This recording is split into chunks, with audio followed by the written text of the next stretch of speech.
একজন MPO area manager হইতে চায়, সেলস প্রেসক্রিপশন এটা তো একটা কমন ফেনোমেনা থাকবেই, কিন্তু এর বাইরে তার মধ্যে আর কোন কোন দক্ষতাগুলো আসলে আপনারা দেখতে চান যেটার কারণে তাকে আপনি প্রমোশন দিবেন বলে মনে করেন? আপনি জানেন তো লিডারশিপের কোয়ালিটির মধ্যে লিডারশিপ একটা কোয়ালিটি থাকে, তার বডি ল্যাঙ্গুয়েজই বলে দেয় সে আসলে পিপুল ম্যানেজ করতে পারবে কিনা। এটা তো আপনারও এক্সপিরিয়েন্স আছে, আমাদের এক্সপিরিয়েন্স আছে। আমরা মানুষের অ্যাপ্রোচ দেখলে একটা অটোমেটিক্যাল একটা মেমোরিতে একটা ধারণা আছে যে এই লোকটা পারবে, এই লোকটা পারবে। ম্যাক্সিমাম ক্ষেত্রে আমাদেরটাই ম্যাচ করে, এটা হয়ে যায়। এটা অনেক দিন কাজ করার কারণে, এটা হয়তো অভিজ্ঞতার কারণে হয়েছে, মানুষ পিপুল হ্যান্ডেল করার কারণে।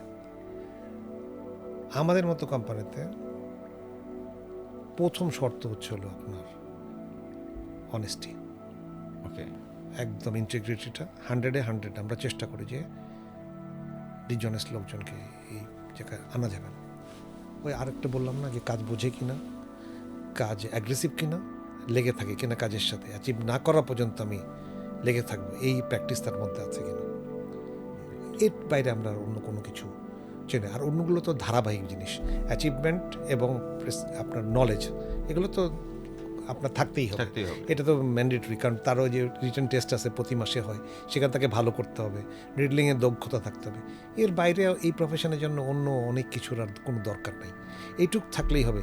সিনসিয়ার হার্ডওয়ার্কিং, অনেস্টি যদি থাকে এবং মানুষ যদি কাজের সাথে লেগে থাকে, বাকিটা সে এমনি করতে পারবে।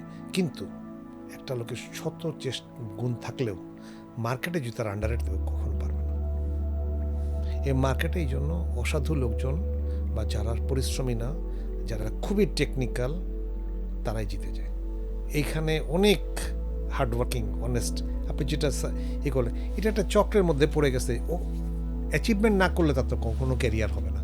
কারণ আপনি মার্কই হচ্ছিল একটা 100 দিয়ে যদি আপনি ভাগ করেন একটা মানুষের পারফরমেন্স, তার মধ্যে 60% মার্ক তো আপনার অ্যাচিভমেন্টের সাথে জড়িত। সুতরাং আপনি ও অ্যাচিভ না করলে কই যাবে? আর অ্যাচিভমেন্ট করতে গেলে তাকে তো অ্যাবনর্মালিটি করতে হবে। সুতরাং আপনার প্রধান কাজই হচ্ছিল লেভেল প্লেইং ফিল্ড সবার জন্য সমান থাকবে, সবাই যেন নিজের যোগ্যতাকে প্রকাশ করতে পারে, নিজের অ্যাগ্রেসিভনেস। এবং এটার ক্রাইটেরিয়া হচ্ছে প্রেসক্রিপশন অ্যান্ড সেলস, অন্য তো কোনো কিছু না। আমি নলেজে অনেক ভালো, কিন্তু আমার নাই প্রেসক্রিপশন নেই, তেমন লাভ নাই। তো সুতরাং আমার নলেজ আছে কি না, আমি এটা দেখার বিষয় হচ্ছে ওটা ইমপ্লিমেন্টেশন রেজাল্ট কতটুকু পাচ্ছি, সেটা যাই। এখন এইটার দায়িত্ব হচ্ছিল টোটাল ম্যানেজমেন্টের। কোম্পানির ওনাররা বা কোম্পানির মালিকরা কিন্তু বলে না যে আপনি আন্ডাররেট করেন। মানুষ কাজ করতে চায় না, মানুষ কম কাজ করে ভালো রেজাল্ট করতে চায়। দোষ তো আমাদের ফিল্ড ফোর্সের। আপনি যান, এই যে বিভিন্ন কোম্পানিতে কত পার্সেন্ট লোক আছে ডেডিকেটেড। যে কোম্পানি যত পার্সেন্টেজ বাড়াতে পারছে ডেডিকেটেড লোকের, সেই তত সাকসেসফুল।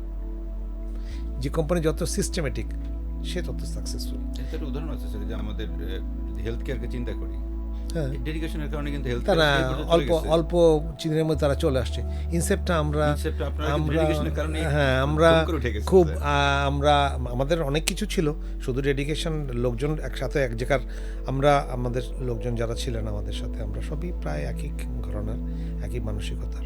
যার কারণে একটা হয়েছে। আর 2 নম্বর হচ্ছে যে প্রোডাক্টও ছিল আমাদের, ইনোভেটিভ প্রোডাক্ট ছিল। হ্যাঁ, ইনোভেটিভ প্রোডাক্টের জন্য হয়েছে, এবং যেটার আর আমরা শুধু প্রমোট করার চেষ্টা করছি। তো সুতরাং সাকসেস এইখানে খুব একটা প্রবলেমেটিক কোনো কিছু না। একটা মানুষের যদি অনেস্টি, সিনসিয়ারিটি, হার্ডওয়ার্কিং থাকে। আমি এখানে চাকরিতে জয়েন করলাম, আর আমি প্রাইমারি স্কুলে কবে আপনার চাকরি পাওয়া যাবে, হাই স্কুলে কবে এই কী যেন এখন পরীক্ষা দিয়ে নিবন্ধন করতে হয়, করা লাগবে, কোথায় 4th শ্রেণীর কর্মচারী নিবে, তাকে সেখানে যাবো, তাহলে আপনাদের প্রফেশনে ভালো করতে পারবেন না। আপনাদের আমরা যেমন চাকরি করতে আসছি, আমরা দ্বিতীয় দিন একটা কোথাও ইন্টারভিউ দিতে যাইনি। আমরা এখানে, আমাদের এখানে স্কোপও ছিল না। আমাদের সময় তো ফার্মেসি কোম্পানিগুলোতে শুধুমাত্র এই ছিল একটা ব্যাংক, কটা সরকারি ব্যাংক ছিল, অগ্রণী, সোনালী জনতা। তখন তো স্যার এটা খুবই রাজকীয় চাকরি। তখন রাজকীয়, তখনও কিন্তু আমাদের প্রবলেম ছিল, তখনও কিন্তু আন্ডাররেট ছিল। তখন কিন্তু আমরা বেক্সিমকো ফার্মা চাকরি করতাম। বেক্সিমকোতে কিন্তু তখন কোনো আন্ডাররেট ছিল না। বেক্সিমকোতে আন্ডাররেটটা পরে শুরু হয়েছে, কিন্তু বেক্সিমকো 95 পর্যন্ত, 96 থেকে আন্ডাররেট শুরু হয়েছে। তার আগে কিন্তু Beximco is a very good company, এবং প্রমোশন করে কীভাবে হাউ টু ডিটেলের প্রোডাক্ট, আমাদের ম্যানেজাররা যে পরিমাণ যেভাবে ডিটেল করতে জানতো, আমরা অবাক হয়ে তাকায় থাকতাম যে এত সুন্দর করে ডিটেল করে। একজন ডাক্তারের সাথে যে ভিজিট করতে গেছে, আমার সেলস ম্যানেজার আমার সাথে ভিজিট করতে, আমি ডাক্তারকে প্রোডাক্ট বলছি, আমাকে বলে, Ashraf, may take some time from you to consult with the doctor. আমার কাছে সে পারমিশন নিয়ে আমার রিডলিংয়ে আমি রিডলিং করতেছি, আমাকে বলছে আমাকে একটু সময় দেওয়া যায়, আমি ওনার সাথে কথা বলি।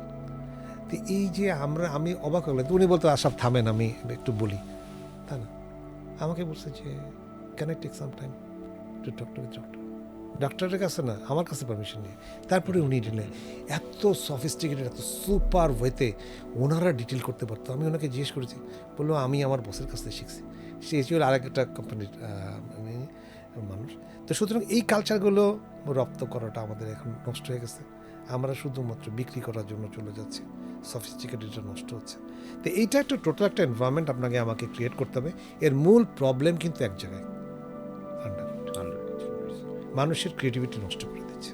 মানুষ ডিসস্যাটিসফাইড হচ্ছে, চাকরি করে মজা পাচ্ছে না, চাকরি করে আপনার সম্মানিত হচ্ছে না, কেরিয়ার হচ্ছে না, আপনার মানুষ আগাইতে পারতেছে না।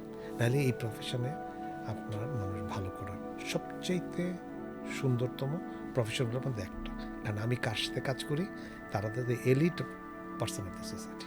এর চেয়ে মজার জিনিস অন্য কিছু নেই। এবং যারা আমাদেরকে সম্মান করে, সবচেয়ে বড় ব্যাপার, আপনি একটা সরকারি অফিসে গেলেও আপনাকে দূর দূর করবে, এতবার ঝামেলা করবে। কিন্তু এই একটা সোসাইটি, ডাক্তাররা যারা এই আমাদের যারা ইলিটারেট বলবো আর কি, ওয়ান সেন্সে যেহেতু পোড়া ডিল করতে পারে না, এই এমপিওর সাথেও ভালো ব্যবহার করে, এত সম্মান করে। এবং এই যে আপনি কোথাও এই প্রফেশনের মতো এত ভালো প্রফেশন পাবেন না। আপনি যার সাথে ডিল করবেন তারা সফিস্টিকেটেড লোক। আপনি দেখেন যে কোনো প্রফেশনে, সরকারি যত বড় আমলা হন না, যাই হন না কেন, ভ্যারাইটিস অফ পিপল ডিল করলে। আর এটা আমাদের একমাত্র কেমিস্ট আছে কিছু, কিন্তু মূলত এখন তো কেমিস্টরাও তো এডুকেটেড। আপনার কেমিস্ট শপে এখন আপনার এই কম্পিউটার আসছে, তা মালিকরা এডুকেটেড, বা আগের মতো এরকম নাই, মানে নাই, এত বড় বড় দোকান, ইনভেস্টমেন্ট হচ্ছে। তো সুতরাং আমরা মনে করি যে মানুষের ডেডিকেশন, অনেস্টি আর ম্যানেজমেন্টের তরফ থেকে যেটা করা দরকার, সেটা হচ্ছে যে আন্ডাররেট না করলে মানুষের কিছু থাকবে না। মানুষ এই প্রফেশন, তারপরে মানুষ কাজ করতে হচ্ছে বাধ্য হয়ে করবে। বাধ্য হয়ে কাজ করা আর ক্রিয়েটিভিটির মধ্যে অনেক পার্থক্য আছে স্যার।